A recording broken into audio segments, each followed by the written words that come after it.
Hi friends hi friends ஏன் நேற்று இனிமேல் வீடியோ போட வரான்னு நினைக்கிறேன். நேற்று வீடியோ போடல. ஏன் போட மாட்டேன்னா இனிமேல் ஒரு வாரத்துக்கு 2 வாட்டி தான் வீடியோ போடலாம்னு இருக்கேன். 2 வாட்டி இல்லைன்னா ஒரு வாட்டி தான் வீடியோ வரும். பார்த்துக்கிறீங்க, நோட் பண்ணிக்கிறீங்க. அதுவும் எப்படி வீடியோவாக வரும்னா ஏதாச்சும் தகவல் உள்ள வீடியோ, கருத்து உள்ள வீடியோ தான் வரும். அது எப்படி போடலாம்னு யோசிச்சுருக்கேன். முடிஞ்சால் நீங்களும் உங்கள் கமெண்ட்டில் சொல்லிட்டு போயிருங்க. அப்புறம் பார்த்தீங்கன்னா 2 நாள் தான் வீடியோ வரும். ஏன் அப்படி பார்த்தீங்கன்னா நான் போடுறேன்னா, ஏன்னா சும்மா நம்ம பாட்டுக்கு எடுத்து நானும் எடிட் பண்ணி பார்க்குறேன். பட் ஒன்றுமே முடியலை. சத்தியமாக முடியவே இல்லை.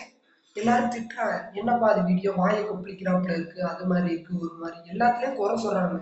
குறை சொல்ற உலகம் தாங்க இங்கே இருக்கு. எதையுமே பாராட்டுற உலகம் இங்கே இல்லை. குறிகள் 1000 கூறும் உலகத்தில் அதனை செயல்படுத்தினால் இந்த உலகம் உன்னை பாராட்டும், என் பொறாமைப்படும்.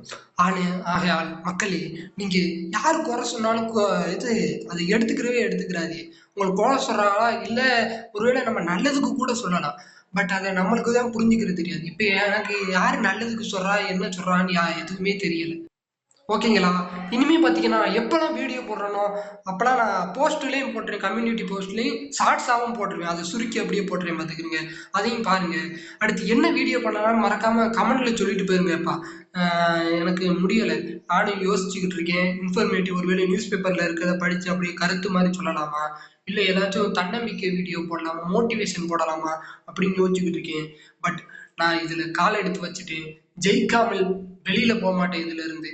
அவ்வளவுதாங்க சொல்லுவேன்.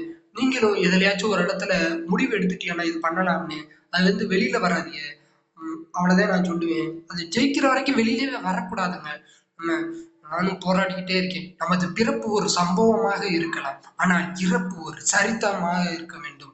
ஸோ அது வரைக்கும் நான் போராடுவேன். இந்த மாதிரி ஒரு ஃப்ரேம் செட் பண்ணோம்னா போதும். வீட்டில் அழகா செட் பண்ணிட்டு ஒரு சேரை போட்டுட்டு உனக்குள்ள ஃபோனை வச்சுட்டு, ஃபோன் இல்லைன்னா கேமரா வச்சுட்டு அழகா எடுக்கலாம். அதுக்கு தான் நான் ட்ரை பண்ணிக்கிட்டு இருக்கேன். பட் சனி ஞாயிறு இல்லைன்னா என்ன டைம்னு கூடிய சீக்கிரத்தில் நான் அதில் ஒரு ஷார்ட்ஸாக போட்டு விட்டுறேன் மக்களே. ஓகேங்களா?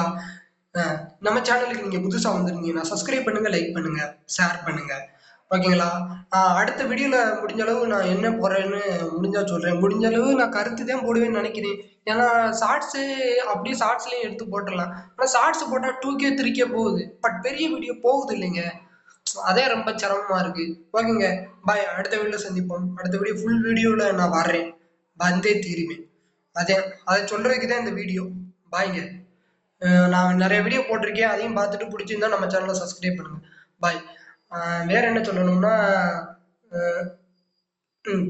ஜெயிக்கிற வரைக்கும் போராடுங்க, அவ்வளவுதான். வேற எதுவும் நான் ஒன்றும் பெரிய அறிவாளியோ என்னமோ கிடையாது. நானும் உங்களை மாதிரி தான் அறிவு ஜீவினா இல்லை. ஓகேங்களா? அப்படி சொல்லக்கூடாது. சரி, இருக்கட்டும். நானும் அறிவாளியோ என்னமோ கிடையாது.